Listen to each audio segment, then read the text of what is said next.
DCGB 729 kHz. Enod sa Bareta, Enod sa Gabos. Ang DCGB, aktibong miyembro kan KBP, kapisanan ng mga broadcaster ng Pilipinas. Ang oras na po, alas 12:01. Ipinipresentar kan Radyo DCGB ang kabilugan kan mga baretang kinalap kan pinagsarong puwersa kan News Center asin Mega Force Patrol.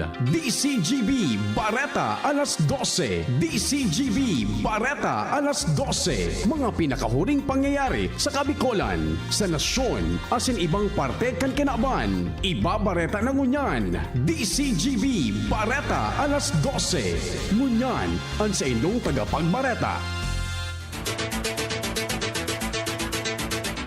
Marhay na udto mga tugang, aldaw kitangunyanin Lunes. Petsa 3 kan bulan kan Pebrero taon 2025. Ini na po ang Bareta alas 12 asin sa pangaran kan regular nindong nakakaibahan na si Sir Mar de la Cruz. Ako muna ang para mientras nindong makakaibahan. Ako po si Jasmine Baloloy. Headlines kan darakulang Bareta sa lado lokal. Mga nakikidumamay asin nagpahayag nin positibong reaksyon sa naging akomplishmento sa Kongreso ni Albay 1st District Congressman Edsel Lagman. Pinasalamatan ni Tabaco City Mayor Crisel Lagman Luistro. Kag sa waruwin sa Daraga Albay, may mga gigibuhon na renobasyon sigon sa Department of Tourism Bicol. Headlines kan mga Bareta sa lado nasyonal. Pilipinas nagpuunang maghanda para sa hosting kan ASEAN Summit sa masunod na taon. Mga magurang asin LGU, pipahiro na kan sarong senador para mapababa ang kaso ng teenage pregnancy asin HIV infection. Bareta sa ibang nasyon, rinibong katawo sa Northern Queensland, Australia. Nag-ebakwar na dahil sa matinding pagbaha. Baretang sports, Luka Doncic, mabalyo na sa Los Angeles Lakers para sa sarong blockbuster trade. Yan ang headlines ngunyan sa detalyes enot sa lado lokal. Ang baretang ini hatod sa Indukan. Plemex for Kids. Mommies, agapan agad ang ubo at plemang nakabara. Pambatang lagundi. Plemex!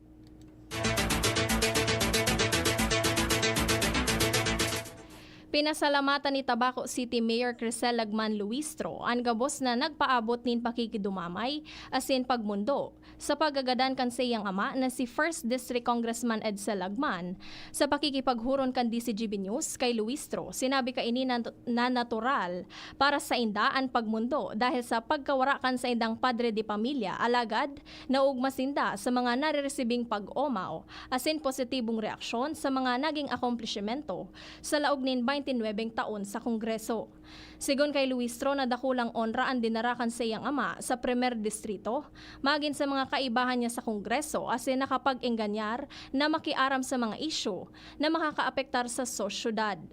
Ipinagladawan ni Luistro ang kongresista bilang sarong thoughtful na ama, pirming maugma, pakialamero sa saindang love life asin aram ang gabos na nangyayari sa buhay kan sa iyang mga aki. Kasubagong aga kan personal na nagbisita si dating Vice Presidente Leni Robredo ang burol kan kongresista mantang kan nakalihis na banggi ang mga lokal na opisyal sa probinsya kan Albay ang nagbisita digdi. Ang baretang ini hatod sa Indukan. Red Horse Extra Strong, the #1 extra strong beer in the world. May mga development na gigibuhon sa Kagsawaruwits sa Barangay Busay, Daraga Albay sa mga masunod na bulan. Ini ang informasyon ni Department of Tourism Bicol Regional Director Herbie Aguas. Makalihis ang paghururo ninda kan alkalde kan Daraga kan nakalihis na aldaw. Sigun kay Aguas, planong iluwas sa parke ang mga tindahanin pagkaon asin mga souvenirs, mantang ang mga estruktura na ipapairarom sa repair asin renovasyon. Siniguro ni Aguas na sa ibong kanasabing mga pagbabago, mamamantinir man giraray ang historical value kan lugar. Sinabi ni Aguas na an Kagsawa Ruins ang saro sa mga most visited tourism site sa rehiyon dahil sa istorya asin magayon na lokasyon kaini na nakakapag-inganyar nin mga turista. Ang baretang ini hatod sa Indukan. Artisan Joint Supplement. Bumabagal ang galaw dahil sa joint pain at arthritis. Mag-Artisan. Nangapudan si Aster Napolis, ang presidente kan College Student Council, kan Pulangi Community College, sa administrasyon kan eskwelahan, na ipresentar sa inda ang aprobadong board resolution na mina-otorisar sa inda na magkolekta nin manlain-lain na school fees. Sa pakikipaghuron kan DCGB News kay Napolis, kasubagong aga, hinagad niya ang transparency kan administrasyon sa indang estudyante kung napapasain ang pigkokolektang school fees arog na sanakan sanggatos sagod 500 pesos sa mga late enrollees, documentary stamp, authentication fee, transcript of records, rectification form asin an manlain-lain na membership fee. Sinabi ni Napolis na ang concern ang nakaabot na sa sangguni ang bayan kan Pulangi asin nagkaigwa na sindanin arampangan alaga dai man giraray ini naresolberan. Sa presente mantang pigsusurat ang baretang ini, pigiinguwa kan DCGB News na makuha ang lado kan administrasyon kanasabing eskwelahan. Ang baretang ini hatod sa Indukan. Biogesic for Kids. Now in syrup formula. Di na kailangang i-shake. Kaya buhos agad, inom agad. Uminabot na sa 125,180 na mga estudyante ang atab na nagparehistro para sa maabot na school year 2025 to 2026. Ini ang datos na ipighiras kan Department of Education Bicol kung sain 28,378 digdi ang para sa kinder, 45,226 sa grade 1, 27,076 sa grade 7 asin 24,500 sa grade 11.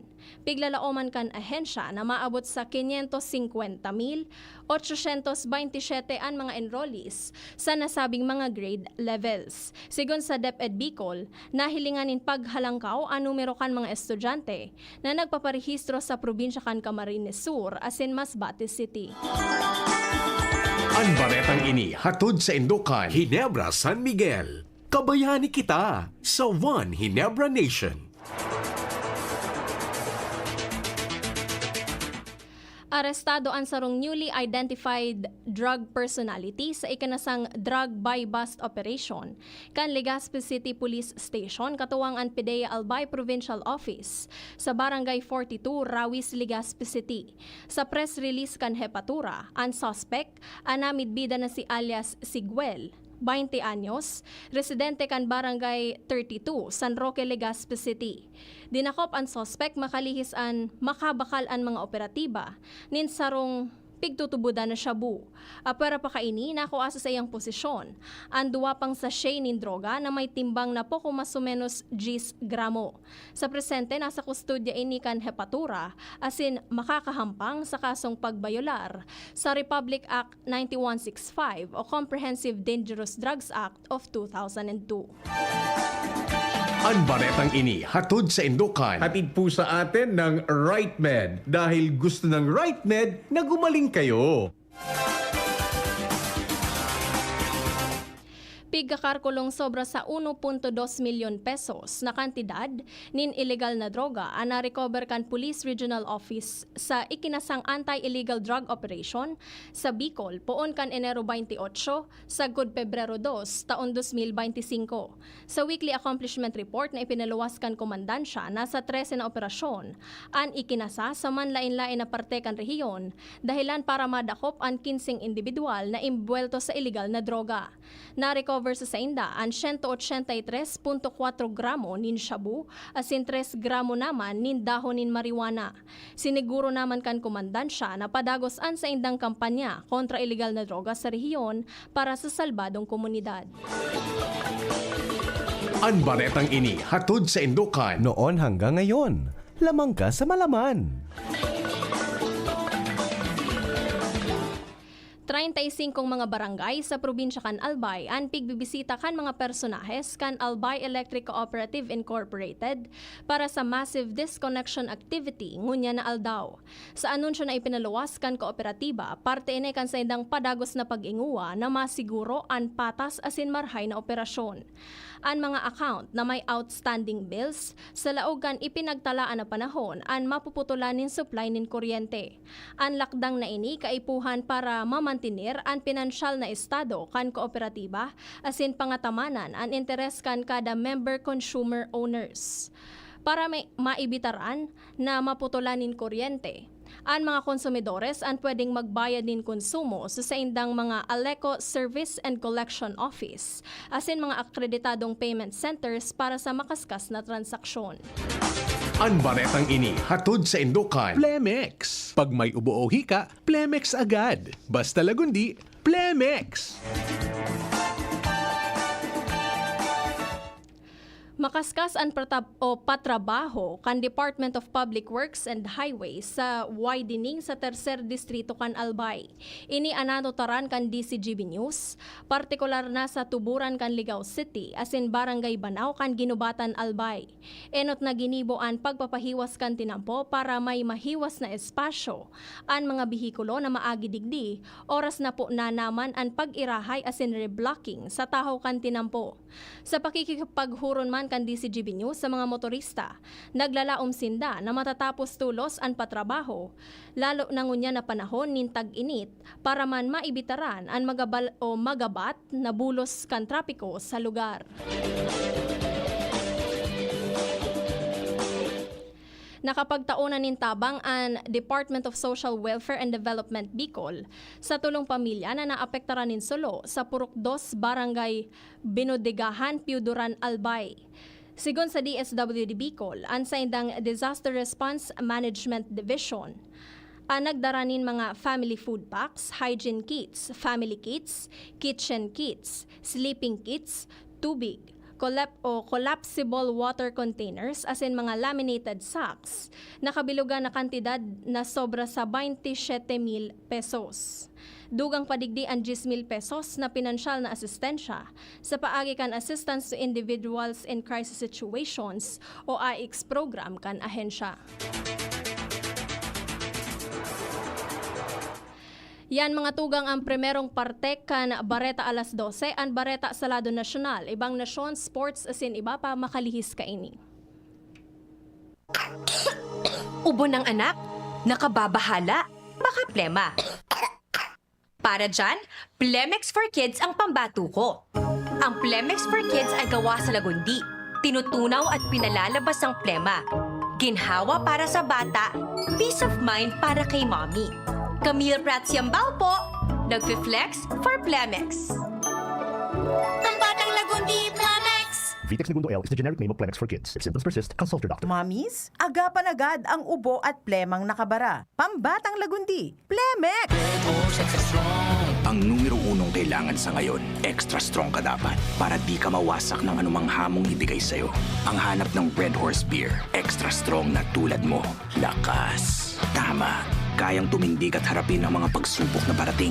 Panatag ang loob na bukas na namnamin mo ang iyong tagumpay. Lakas ng tama pero di wasak sa hamon ng bukas. Red Horse Extra Strong, the #1 extra strong beer in the world. Drink responsibly. Red Horse Extra Strong, the #1 extra strong beer in the world. Numero 1, tulad mo. Drink responsibly. May iba't ibang karamdaman ka ba gaya ng high blood pressure, diabetes, sakit sa puso, sa kidney, sa atay, may myoma, na stroke, may gallstones, cancer at marami pang iba? Ang Amazing 4 ng Miracle Health Corporation ang subukan mo. Makakatulong dahil mula ito sa epektibong Amazing Trio at mas lalo pang pinalakas dahil sa Mega 1 na mayroong 21 sangkap. Subok ng nagpapalakas ng immune system at marami na ang mga natulungan na mayroong iba't ibang karamdaman. Huwag nang patagalin pa. Alina at magpakonsulta. Maaaring pumunta kay Doc Joey Bitito sa Barangay 18, Cabangan West, Legazpi City, kaharap lang ng Bangko Sentral ng Pilipinas. O tumawag sa 0998-975-8121 or 0917-853-8933 para sa free consultation sa natural medicine. Mapapanood din ang serbisyong natural, kalusugan at bayanihan sa YouTube channel at sa Facebook page na Doc Joey Bitito.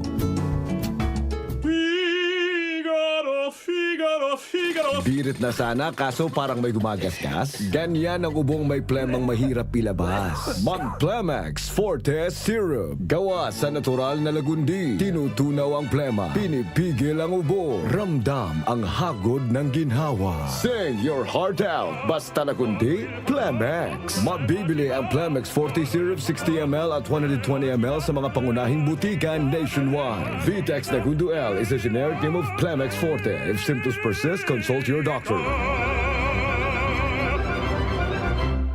Nagtatabang na puun baga ito. Sinda kita ika ako biko. Na matita ang totoong serbisyo. Hanggang ngunyan ako biko lang sa puso ko. Igwang tabang sa turismo asin pag-asenso. May mga scholar na nagkaigwang trabaho. Kadakol na mga naginibo. Lalo sa mga para o matius na pamilya pa. Senior citizen asin ka hobenesan yan. Ang AKP Ako Bicol. Ako Bicol Party List. Katabang na, kasurug pa.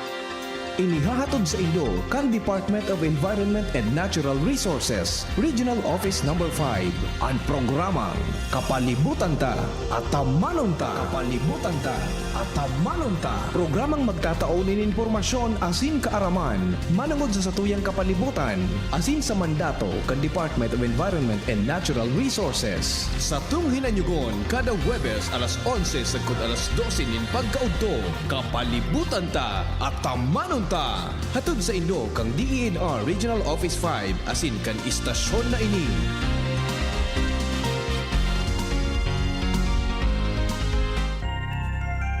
Come to the Metro and you will find everything you need. So keep this in mind. Something sporty. Something smart. Something homey. That's just the start. Whatever you beat is whatever you style. It's here at the Metro. It'll be worth your while. There's something for you. Something for you. Something for you at the Metro. There's something for you at the Metro.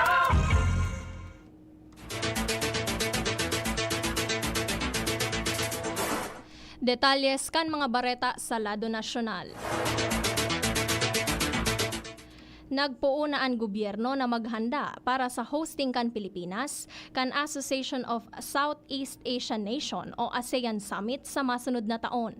Sinabi ni Department of Foreign Affairs o DFA Secretary Enrique Manalo sa iyang 2024 Accomplishment Report na ang Pilipinas ang chairman kan 2026 ASEAN Summit kaya atabbasan na pinuna na kan gobyerno ang preparasyon sa paagi kan ASEAN National Organizing Committee na nasa irarom ni Executive Secretary Lucas Bersamin.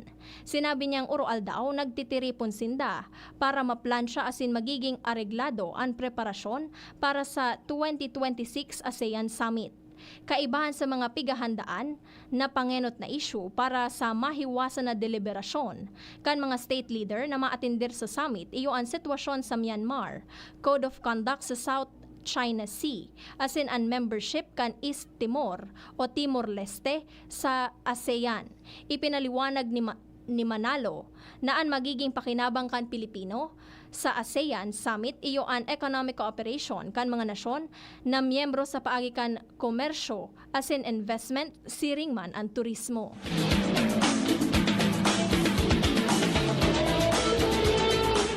Pipahiro na ni Senator Sherwin Gatchalian ang mga magurang asin mga lokal na gobyerno na tanganing mapababaan kaso ng teenage pregnancies asin human immunodeficiency virus o HIV infections sa bilog na nasyon. Sa ginibong pagdangog sa Senado, tinauwanin doon ni Gatchalian na dapat mangenot ang mga magurang sa pagmolde sa ugali kan mga hobenes para maproteheran sinda sa magiging resulta kapag nagpapasaway. Sa apelasyon ni Gatchalian, matakod sa bilog asin epektibong implementasyon kan Parent Effectiveness Service o PES Program Act o Republic Act No. 11908. Sinabi ni Gatchalian na kaipuhan gibuho na mas involve o may pakiaram ang mga magurang sa isyu na ini, bako sana sa paagi kan regular na pakikipaghuron sa inda, kundi sa paagi kan aktibong pakikipagtabangan.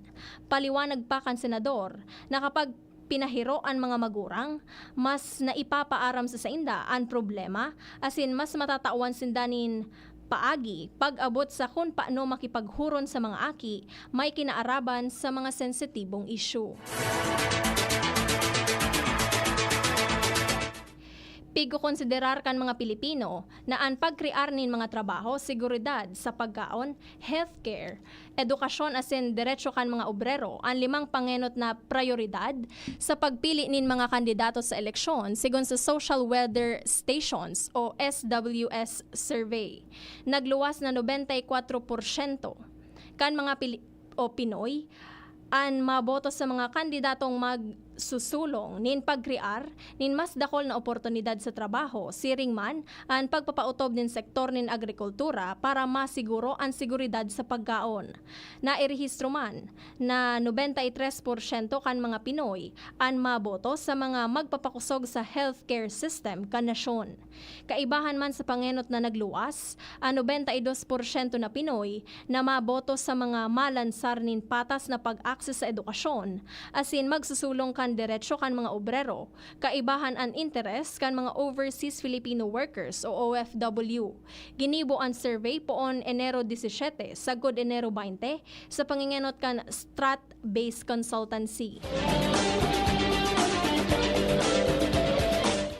Siniguro ni Philippine National Police o PNP Chief General Romel Francisco Marbil sa publiko na ang revitalized katok, legal asin proactive initiative na may kamauotan na masiguro ang responsableng pagsadiri nin badil asin maiwasan ang pagdakol kan mga illegal na armas.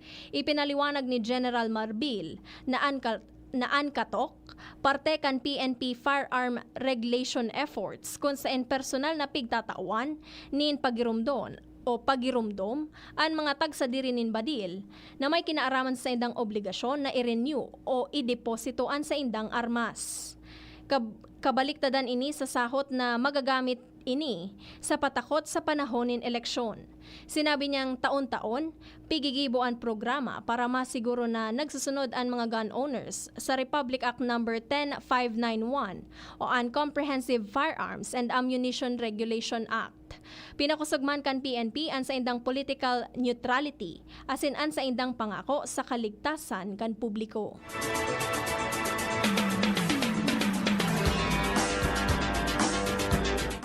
Padagos na naghihiro ang investigasyon kan pulisya para maaraman ang kausa kan pagbagsakan sarong helicopter sa Gimba, Nueva Ecija na nagresulta sa pagkagadan kan 25 anyos na piloto kan nakaaging aldaw. Sa impormasyon ni Gimba Acting Chief of Police, Lieutenant Colonel George Calaud Jr. sa Campo Crame, na padagos sindang nangangalap nin ebidensya asin testimonya kan mga matestigo sa insidente. Mientras na na-turnover na sa pamilya ang bangkay kan biktima asin iba pang personal na gamit na nakuahali sa crash site. Napag-araman na hali ang helicopter sa Manila kan Sabadong aga pasiring Baguio para mag-atod din pasahero. Hali duman, nagpasiring ini sa Binalonan Airport sa Pangasinan para mag-refuel. Sa pangenot na impormasyon, nareparo kan mga opisyal kan Binalonan Airport na nadifisilan ng mag-restart ang makina kan helicopter bago ini sa giraray na maglayog bandang alas 4:30 nin hapon. Sigun kay Calaud, nahali naman kan Civil Aviation Authority of the Philippines ang buminagsak na helicopter hali sa crash site, mantang pigahalat ang opisyal na resulta kan investigasyon.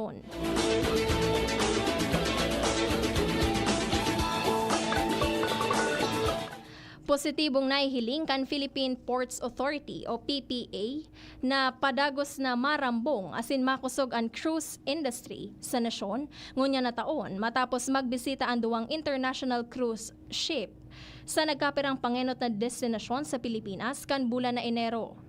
Nagdoong sa Bohol ang Maltese flag cruise ship na MS Europa 2 na may lunad na sobra 400 na pasahero na ang kadaklan hali sa Germany asin nagkapirang parte kan Europa. Sa giraray na nagbuelta ang MV Norwegian Sky sa Manila South Harbor kan Enero 31 matapos ang naging pagdoong asin pagbisita kaini kan Enero 17. Luna digdi ang maabot sa 2,000 na mga pasahero na kadaklan mga Pilipino. Sigun sa PPA Management, uminabot na sa 142,574 ang cruise passenger arrivals kan nakaaging taon na 61.9% na mas halangkaw kumpara kan taon 2023. Target man ngunyan kan ahensya na umabot ini sa 180,000 na 29.8% na mas halangkaw sa nakaaging datos kan taong 2024. Sa ngunyan, padagos na nagtitindog nin mga bagong cruise terminals ang PPA sa man iba-ibang parte ka nasyon, arog sa Coron, Aklan, Camiguin, asin Puerto Galera.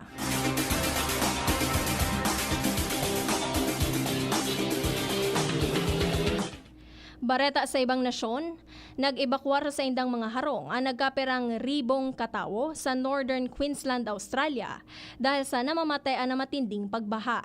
Nagresulta sa pagsupay nin tubig hali sa salog dahilan sa nagkaperang aldaw na makusog na pag-uran duman. Sinabi ni Queensland State Premier David Crisafulli na sa mga masunod na aldaw, makaka-eksperyensya ang mga ininin grabing pagbaha. Nagrehistro nin sarong katawo o nagrehistro nin sarong katawo na nagadan kung saan naantugan ka na tumbang kahoy ang sarong gurang na babae mantang naglalakaw. Pigkukonsiderar naman na meteorologist na ini na ang pinakagrabing pagbaha na mamatayan sa nasabing lugar.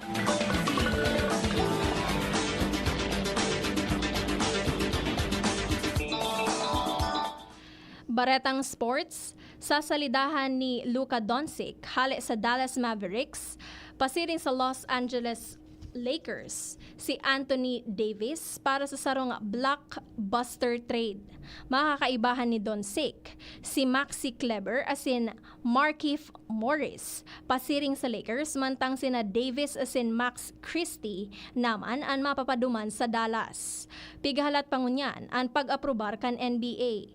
Kaibahan man sa nasabing trade ang Utah Jazz kung saan si Jalen Hood Schifino asin duwang draft picks iyoan mapapaduman sa Utah. Ang Bareta may kinaaraman sa trade, nagluwas pagkatapos kan pagana kan Lakers laban sa New York Knicks. Maski nawara si Davis sa kawat dahil sa abdominal injury na sinapar kaini. Poon kan Christmas, dai pa nakakapagkawat si Doncic dahil sa calf strain, mantang dai pa man ini nakakapagkawat sa Mavericks. Ang trade na ini, magtatao kay Doncic nin panibagong kaapil arog kay LeBron James sa Lakers, mantang si Davis man makikipagtabangan kay Kyrie Irving sa Dallas. Ang Bareta nin trade, nagdara nin pagkakigig sa mga fans asin mga players, asin may mga nagahapot kung ano ang dahilan kan biglaan na pagsalida. Mantang bako pang malinaw sa ngunyan kuno arin makakawat si Doncic asin Davis. Breakthrough! Sarong imbensyon ang nauuso ngunyan sa Korea dahil sa kakayahan kaining makapag-charge ning cellphone sa laog sa 2 segundos. Sa itsura kaini nagari oven toaster, kaya kaining mag-charge ning cellphone nin makaskas. Sa ibong kaini kaipuhan na ang mga cellphone ang nagagamit nin special phone case na integrated smart battery. Istorya na iiba! Sarong misis sa Ankara, Turkey, ang nagsaangat nin kaso kontra sa iyang agom dahil sa bihira ining mga rigos asin magsipilyo nin ngipon. Nagsaangat nin divorce si AY dahil sa pagiging maati sa lawas kan sa iyang mister. Sigon sa lawyer ng misis, apwera sa hugakon magkarigos, bihira man ini magsalida nin bado asin magsipilyo. bilang patunay sa kakulangan kaini sa hygiene, nagdaranin mga witness and misis. Mababa sa court documents o mababasa sa court documents sarong beses sa sarong simana nagkakarigos an misis. Inaprobaran kan korte ang divorce as in pinagbayad ninda an mister nin 500,000 Turkish lira kapareho nin 922,000 pesos bilang bayad sa misis na haloy nang nagtitio sa pagiging maati kan sa iyang mister. Flashback! Pebrero 3 taon 1945, kan pinalibre kan mga Amerikano an poco mas o menos 4,000 na preso sa University of Santo Tomas internment camp sa Manila na naging indikasyon na ang Pilipinas ang nasa irarom kan kontrol kan mga kano matapos madaog ang mga Hapones. Ang gera nagtapos kan Marso 3 taon 1945, nagwalat nin sobra sa 100,000 ang mga Pilipinong sibilyan ang nagadan, mantang nasa 12,000 man ang nagadan sa Japanese Manila Defense Force. Mantang bilang pagkomemorar sa naging biktima kan gera, kan Pebrero 18 taon 1995, pinakonstruhir ang Shrine of Freedom o mas midbid bilang Memorare Manila Monument sa Plaza de Santa Isabel o Plaza Sinampalukan sa kanto kan General Luna as in Anda Streets sa Intramuros.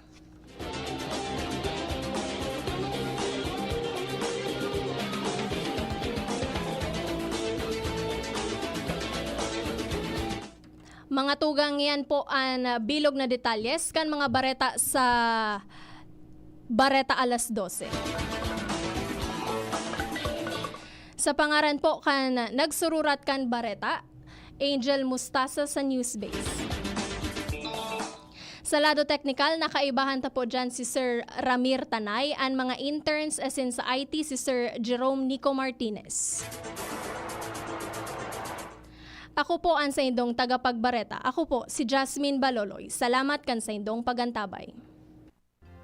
Sa indong nadangog ang mga darakulang bareta ngunyan na aldaw. Ang tabayan ng giraray sa aga ang sarupang edisyon kan DCGB Bareta alas 12. Abangan ang masunod na programa. Kung ikaw ay edad 50 pataas katulad ko, may mataas na ang risk ng panlalabo ng paningin. Mas challenging ang pang-araw-araw na gawain tulad ng pagbabasa, pagsusulat, at pagmamaneho. Ang Optin ay may lutin na maaari makatulong sa kalusugan ng mata, nilalabanan ng epekto ng glaucoma, macular degeneration at katarata.